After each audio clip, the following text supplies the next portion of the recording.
Applebee's 2 for $20. Now that's eating good in the neighborhood. Life is for living. And at First International Bank and Trust, we're all about living, helping your dreams come true. Because we're not just in the banking business. We're in the first home business, the community sponsorship business, the how do I make this happen business, making your banking life easy so you can focus on what matters most. First International Bank and Trust. Live first. A family farm is, well, different. The cab of a tractor is the CEO's office. Board meetings are held on the bed of Grandpa's pickup. And a conference call is a holler across the yard to hurry your chores, kids. There's homework to be done. A family farm is about family pride as much as profit. Farmers Union Insurance believes this way of life is worth protecting. Because this isn't just where we work, it's also our family's home. Farmers Union Insurance. Simply different.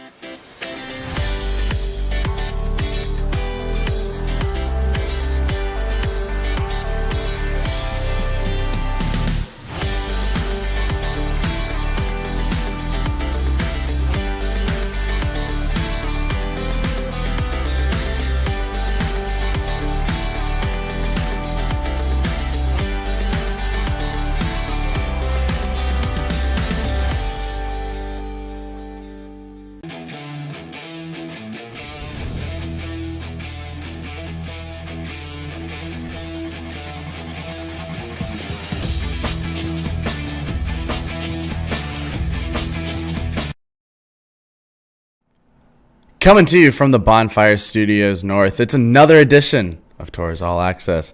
I'm Peter Theodos. Joining me to the left, as always, Mr. Ken Oda. Ken? I just realized I'm going to have to do that intro next week, right?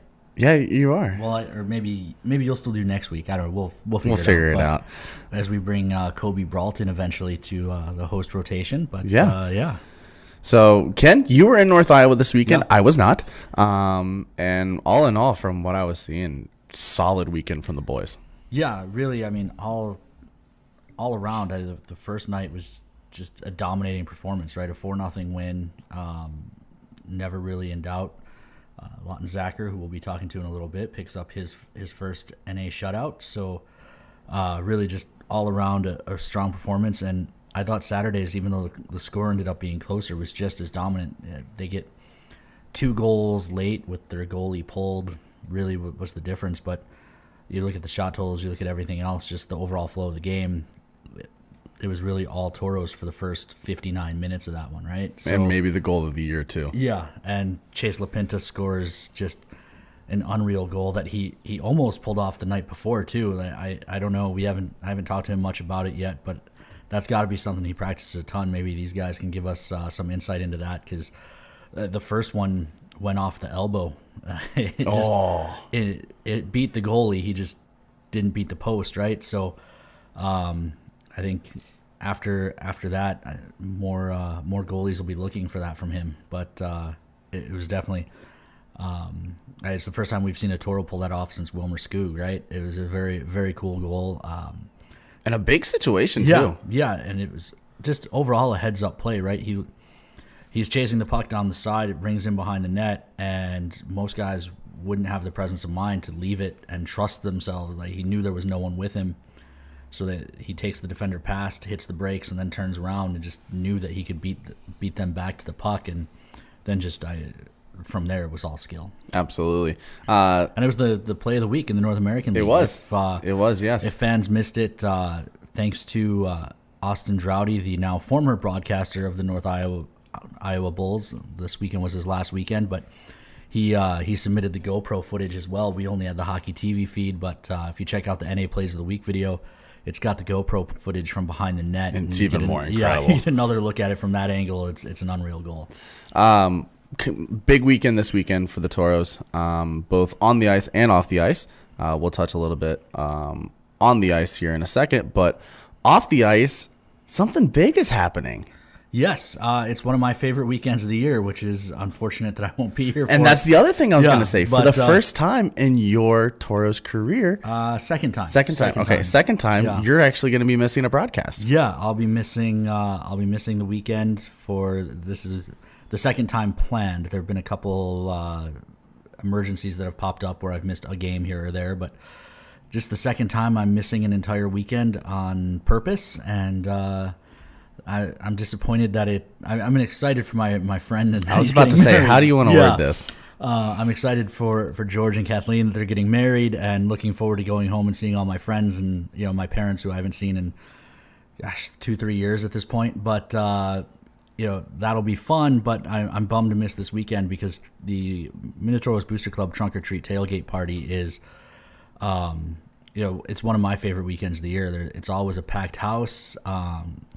The Booster Club does a great job. There's going to be probably 20 cars up there, and first 500 kids in costume get tickets to the game. So it'll be a flex ticket. Yeah, a flex ticket that they can use that night, or they can use any other night. So always a fun event, and really, I'm going to miss it this year, and that had me a little disappointed.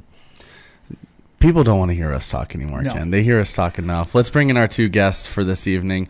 You mentioned one of them. It is goalie Lawton Zacher, and also joining the show tonight is defenseman Nick O'Hannison, who also had a very big game big weekend this weekend. So, gentlemen, welcome to the show. Thank you for having us. Lawton, first off, congratulations. Fans, if you hadn't seen our post this week, you recently announced your commitment to play 24 hours ago. Yes, just about 24 hours ago, to play Division I college hockey. Talk a little bit about that. Tell the people where you're going and kind of why you chose that place. All right. I just want to start off by saying thank you for having me, guys. And it was great to get the wins on this weekend, and I think the sweep's really big. Chose Brown because I'd like to further my education with going to an Ivy League, who's historically one of the best colleges in the country. You can't get much better than that. And then they're trying to turn around their hockey program, and I'm excited to be a part of that. Your billet, Tad Wagner's checking in, saying you're late for dinner, by the way. Okay. Sounds good. That's why he was laughing. He wasn't laughing about you going to Brown. I don't. No. But yeah, walk us through that process for you. I mean, how much discussion had you had with them prior to committing? How quickly did this all come together? I think it was 3 weeks ago was my first time touching base with them, and they've been watching me throughout the last few weeks. They talked to me after the North Iowa game. He reached out again and got on a plane and went out to North Iowa to watch me in person for the first time. Talked to me after that game and got quick after that.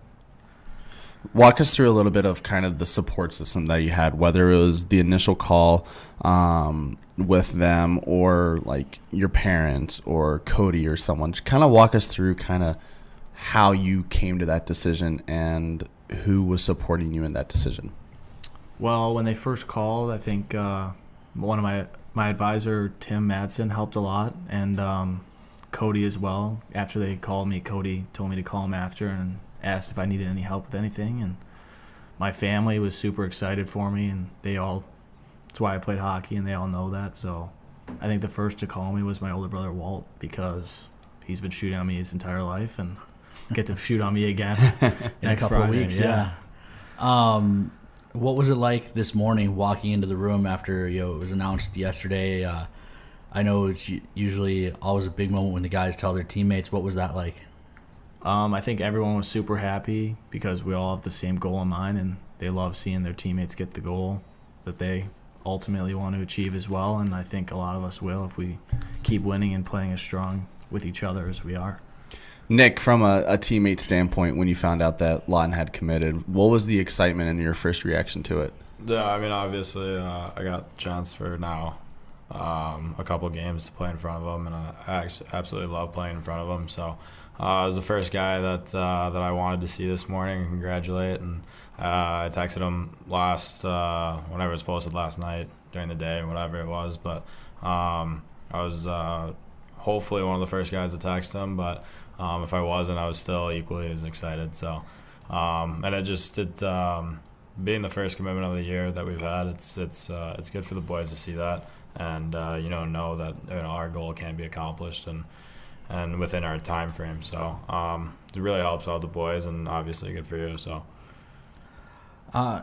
How about a little bit about your game so far this year? You're leading all North American Hockey League defensemen with 5 goals. You've also got 6 assists. A point per game as a blue liner. Yeah. I got to imagine while you're not committed yet, I imagine there's been some conversations had. You don't have to say who or where yet, but I imagine that decision for you is probably coming within the next month or two as well. Maybe.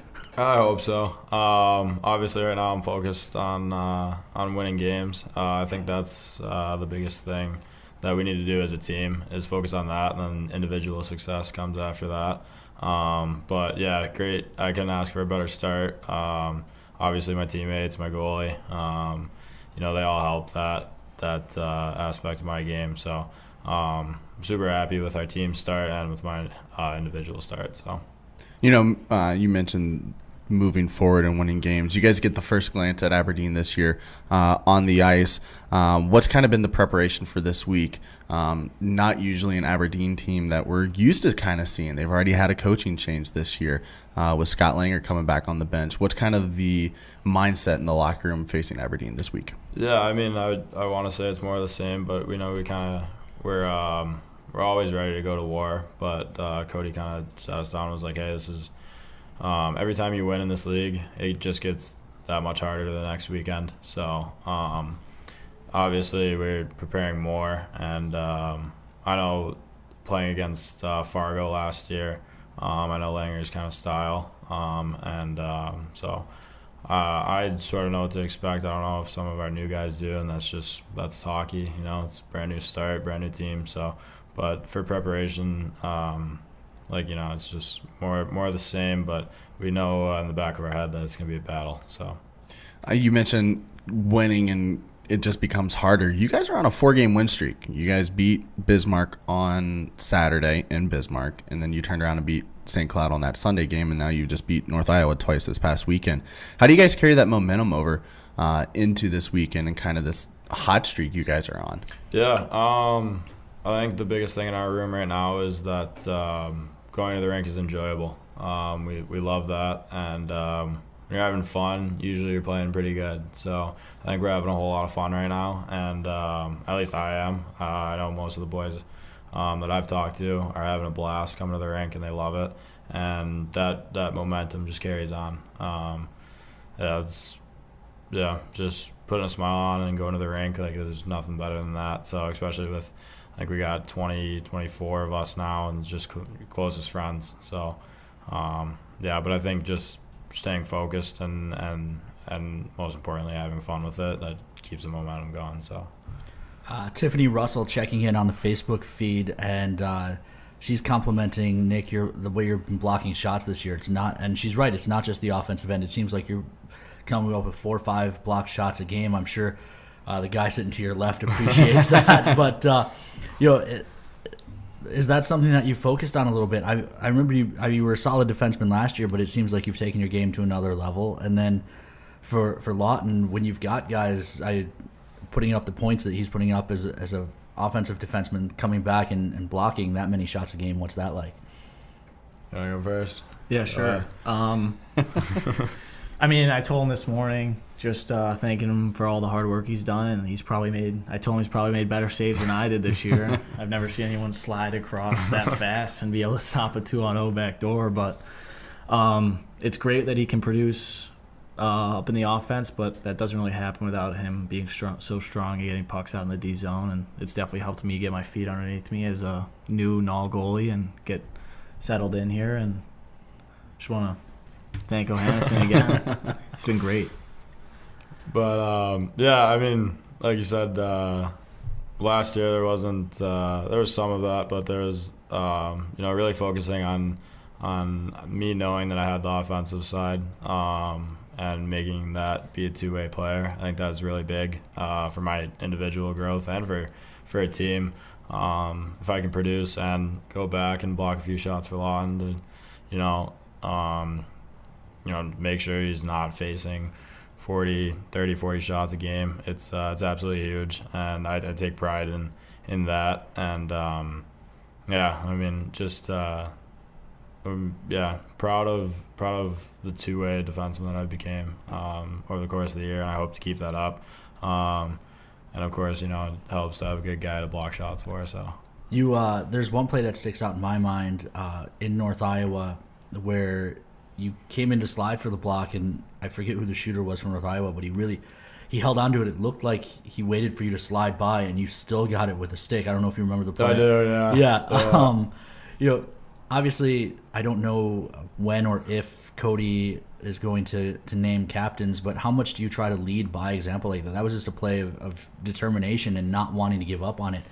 How much are you taking that leadership role, even though no one has letters on their jersey? Yeah, absolutely. I pride myself in taking that leadership role, especially leading by example. I've never been the guy to talk up, give a nice rah-rah speech or anything like that. I mean, I can and I will, but leading by example has always been one of my stronger attributes. And if the boys see me doing something like that, it'll rub off on the younger guys and even guys that are my age, my peers. All that should rub off, and it has definitely. I mean, I remember Joe Westland blocks, I think, the most shots I've ever seen in my life, and I vividly remember in Watford City going up to him and be like, "Okay, teach me how to block a shot so it doesn't hurt."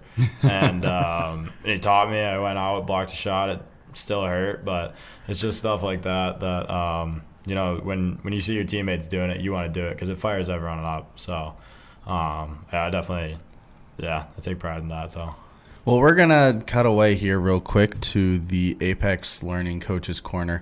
Talk a little bit about your offensive side. You had a huge goal on Saturday to open the scoring, and assistant coach Kyle Sharkey breaks that down for us in this week's edition of the Apex Learning Coaches Corner.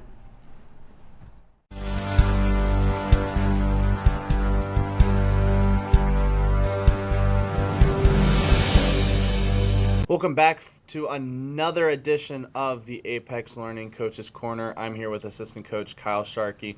And Sharkey, you're going to be breaking down the first goal from Saturday, which is scored by Toros defenseman Nick Ohannesson. Yeah, before we get it going, this is a really big goal. It's second night on the road here for us.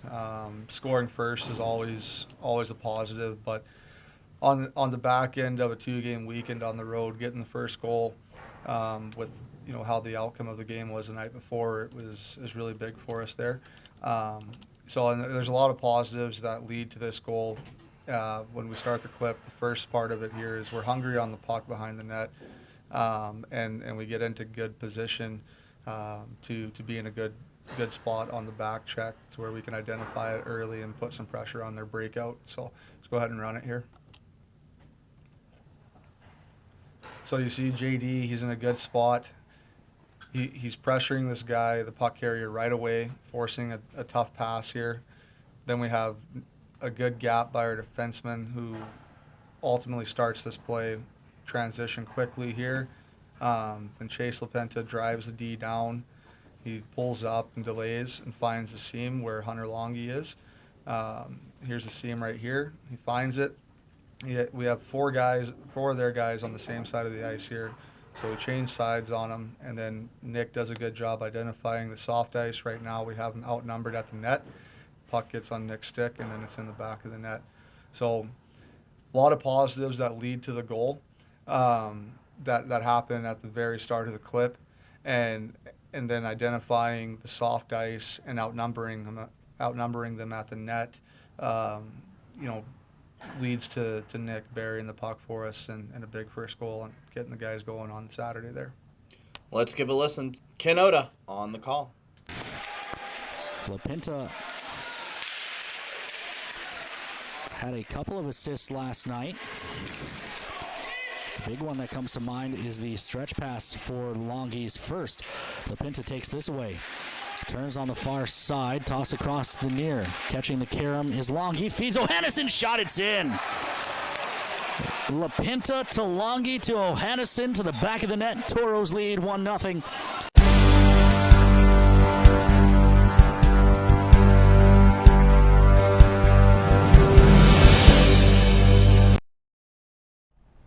Once again, another great job by Kyle Sharkey breaking down a huge goal on the Apex Learning Coaches Corner.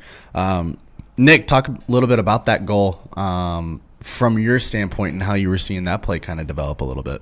Oh, yeah, I saw I think it was LaPinta pull up, and usually that gives me the green light to kind of jump into the play. I know Longy was to my right there.